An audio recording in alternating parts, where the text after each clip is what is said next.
Nous avons le mardi dernier parlé de cette porte, la porte de Benjamin.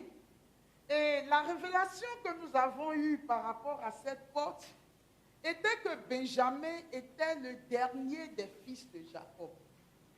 Dans la Bible, on entend rarement parler de Benjamin. Mais quand nous sommes allés aux bénédictions, dans le livre du Deutéronome, nous avons appris que cette 12e bénédiction, dans cette 12e bénédiction, il nous a dit, tu seras à la tête et jamais à la queue. Donc nous nous sommes demandé comment se fait-il que Benjamin soit celui qui soit à la tête et non à la queue. Quand on sait que parmi les fils de Jacob, on a rarement entendu parler de Benjamin. On s'est posé la question de savoir qui était la référence parmi les fils de Jacob. Et le nom qui nous est spontanément venu à l'esprit à nous tous, c'était Joseph. Joseph comme la référence. Ensuite, nous avons dit, même si on considère que ce n'est pas Joseph, ou si nous pensons que c'est Joseph, ce qui nous viendrait immédiatement à l'esprit après Joseph, ça pourrait être Judas. Parce que Jésus est issu de la tribu de Judas. Mais on pourrait également penser à Lévi. Parce que les Lévites sont ceux qui sont dans le temple et qui servent le Seigneur. Or, Benjamin n'apparaît à aucun moment parmi ces trois noms. Donc, qu'est-ce qui fait que la prophétie libérée sur Benjamin fait de Benjamin celui qui sera à la tête et non à la queue? Ça a été l'objet de notre méditation le mardi dernier. Et nous nous sommes rendus compte que la ville de Jérusalem est une ville de la tribu de Benjamin. Jérusalem appartenait à Benjamin. Et nous avons aussi vu que les 12 tribus d'Israël, à un moment donné, se sont divisées en deux grands groupes. 10 tribus sont allées d'un côté et 2 tribus sont restées de l'autre. Les 10 tribus qui sont allées du côté du nord, on les a appelées les tribus d'Israël. C'était 10 tribus, et ces 10 tribus, en l'an 726, je crois, avant Jésus-Christ, ces 10 tribus ont été annexées par le royaume assyrien. Ils avaient pour capitale Ninive. Ça a été annexé par le royaume assyrien, ça a été détruit et on n'a plus jamais entendu parler du royaume du Nord, qu'on appelle le royaume d'Israël. Ça veut dire, en cette année, 10 tribus d'Israël ont disparu. Il ne restait plus que 2 tribus. Les 2 tribus qui étaient au sud et qui étaient composées du royaume de Juda et du royaume de Benjamin. Voici les 2 tribus qui sont restées. Et ce sont ces 2 tribus qui sont restées jusqu'à aujourd'hui. Parce que c'est là que Jérusalem est devenue la capitale du royaume de Juda. Or, nous venons de dire que Jérusalem était une ville de la tribu de Benjamin. Ça veut dire des 12 tribus de Jacob, la seule tribu qui a laissé un héritage jusqu'à maintenant et dont l'héritage transcende nos vies humaines pour se retrouver dans les réalités célestes, pour se trouver au ciel, c'est la tribu de Benjamin. Voilà pourquoi Dieu peut dire de Benjamin, tu seras à la tête et non à la queue. Or, naturellement, Benjamin était à la queue, parce qu'il était le tout dernier. Mais Dieu dit, je t'établirai à la tête dans les derniers temps. Tu ne seras jamais à la queue. Nous avons essayé de voir quelle est la spiritualité liée à cette 12e porte de bénédiction. Et en réalité, si on devait caricaturer cette réalité en un seul mot, c'est l'abaissement et l'humilité. L'abaissement et l'humilité. Alors, après l'enseignement du mardi dernier, je suis quand même encore allée regarder la vie de Benjamin parce que Benjamin m'a béni. Depuis que je lis la Bible et que j'étudie la Bible, je n'avais jamais fait attention à la grâce liée à la vie de Benjamin. Donc après l'enseignement du mardi dernier, je suis quand même encore allée fouiller. Qu'est-ce que je peux savoir de plus sur Benjamin? Et je vais me rendre compte que dès l'enfance, dès sa naissance, Benjamin va subir une injustice que je vais vous expliquer. Benjamin est le dernier né, on a dit de Jacob. Il est le deuxième fils de Rachel. Le frère aîné de Benjamin est Joseph. Et en accouchant Benjamin, Rachel, leur maman, est décédée. Mais Rachel, avant de mourir, je vous invite à le lire en Genèse 35, je vois à la maison. Genèse 35, 16 à 20. C'est là qu'on nous raconte la naissance de Benjamin. Rachel, avant de mourir, en parlant de son fils Benjamin qui était en train de naître, a dit, on appellera Ben-Oni. On appellera cet enfant Ben-Oni. Et la Bible même nous dit, ça signifie fils de mon malheur ou le fils de mon humiliation. Le fils de mon malheur ou le fils de mon humiliation. Ça veut dire quoi? Ça veut dire que l'enfant a été maudit par sa propre mère. Et l'enfant a été accusé par sa propre mère d'être à l'origine de sa mort à elle. Pourquoi est-ce que j'estime que Benjamin a subi une injustice?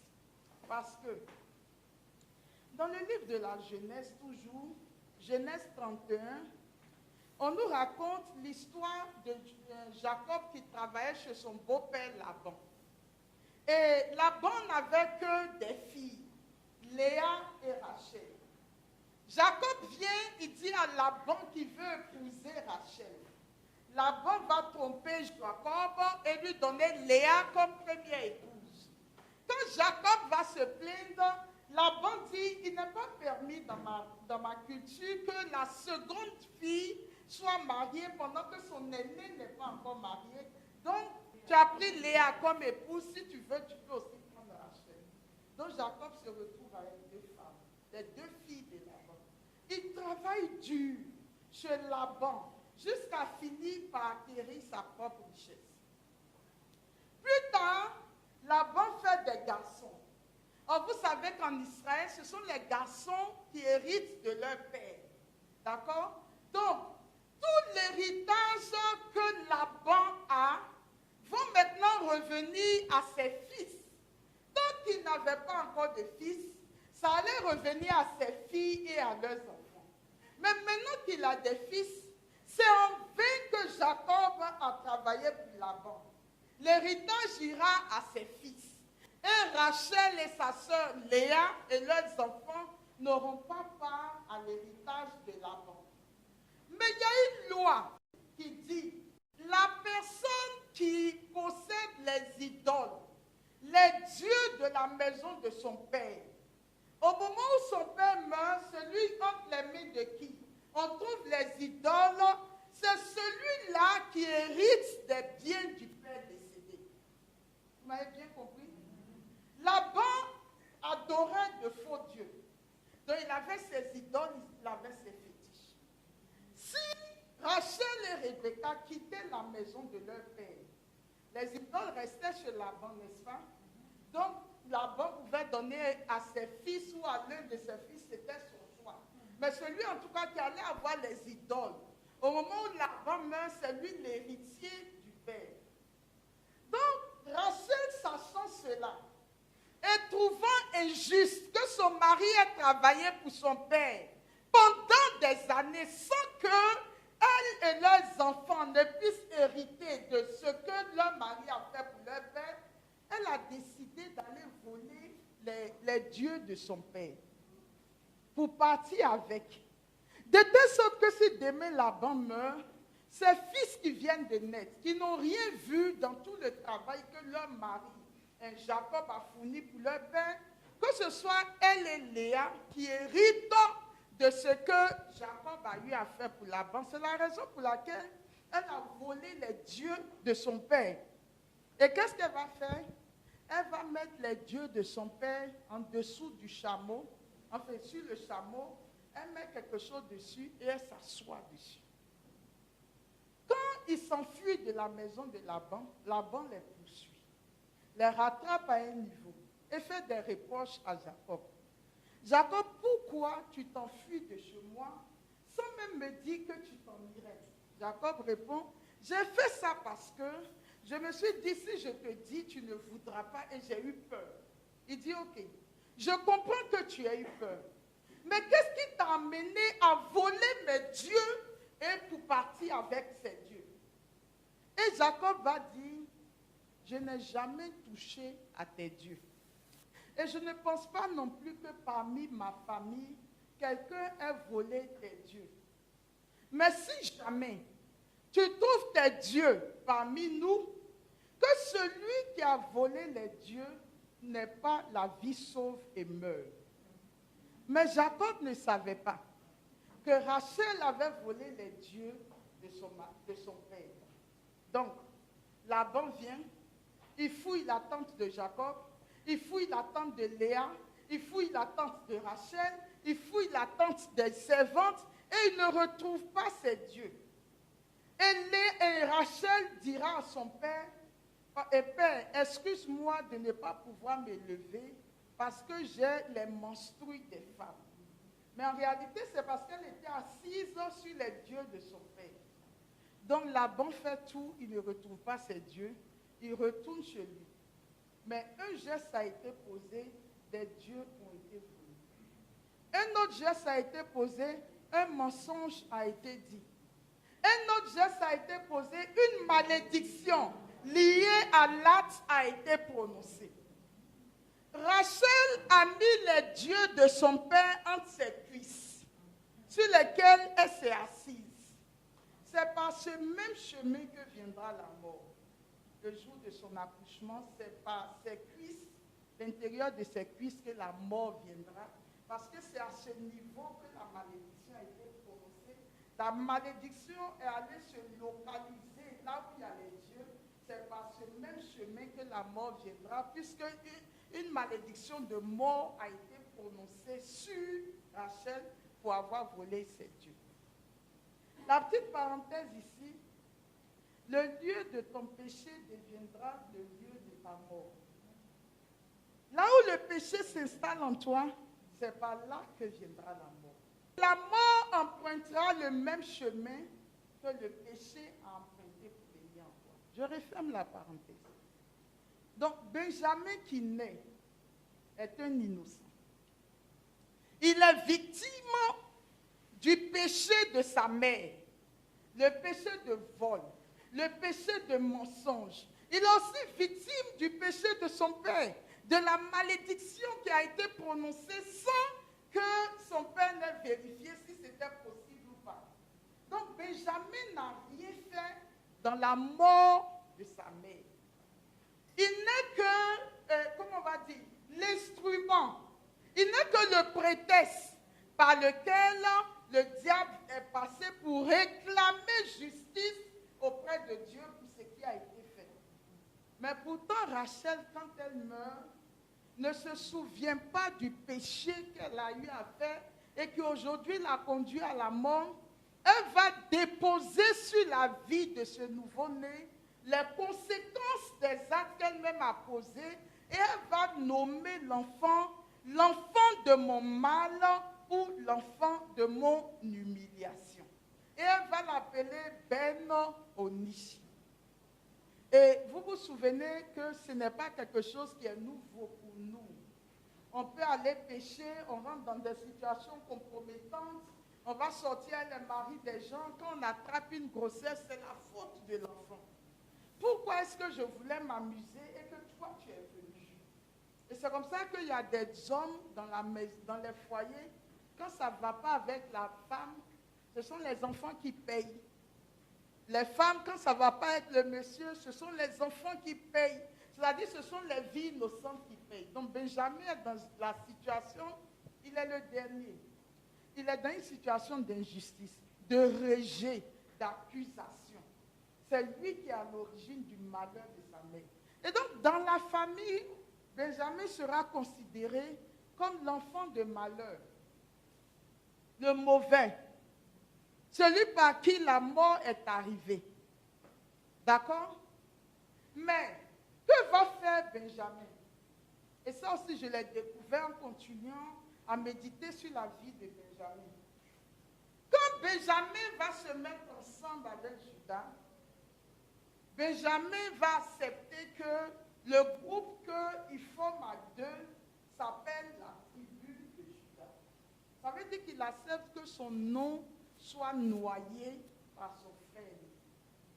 Il accepte qu'une de ces villes devienne la capitale de la tribu de Judas, la Jérusalem.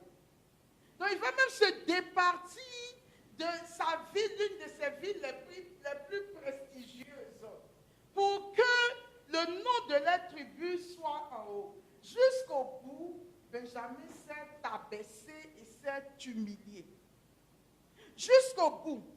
Et quand vous allez parcourir le livre de Josué, pour voir la conquête des 12 tribus d'Israël, vous allez voir qu'ils arrivent quelque part, ils combattent les ennemis, et puis quand ils arrivent à vaincre les ennemis, on installe telle tribu.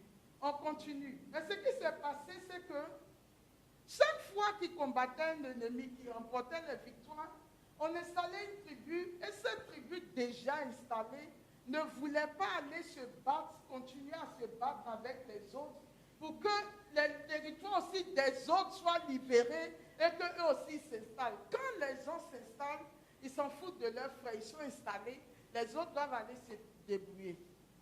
Mais la tribu qui va rester là et qui va combattre jusqu'au bout, pour que les autres s'installent, c'est la tribu de Benjamin. Or, on nous dit dans la parole de Dieu, dans le livre de Josué, vous allez lire à partir de Josué 18, que Benjamin a été l'une des premières tribus à avoir reçu son territoire. Donc c'était une bonne raison pour que Benjamin ne se batte plus. Mais Benjamin va être la tribu qui va se battre jusqu'au bout pour que les autres aient leur territoire. L'enseignement fondamental de ce 12e mois, je l'ai dit, c'est l'humilité et c'est l'esprit d'abaissement. Qui fait que quand on s'humilie et qu'on s'abaisse, nous dit Jésus, celui qui s'abaisse sera élevé. Le premier parmi vous doit être le dernier de ses frères. Et c'est la raison pour laquelle Benjamin va être à la tête et non à la queue. Alors, je voudrais vous dire quelques mots sur ce que c'est que l'humilité. Parce que c'est la vertu qui se dégage de la figure de Benjamin. C'est quoi l'humilité? L'humilité vient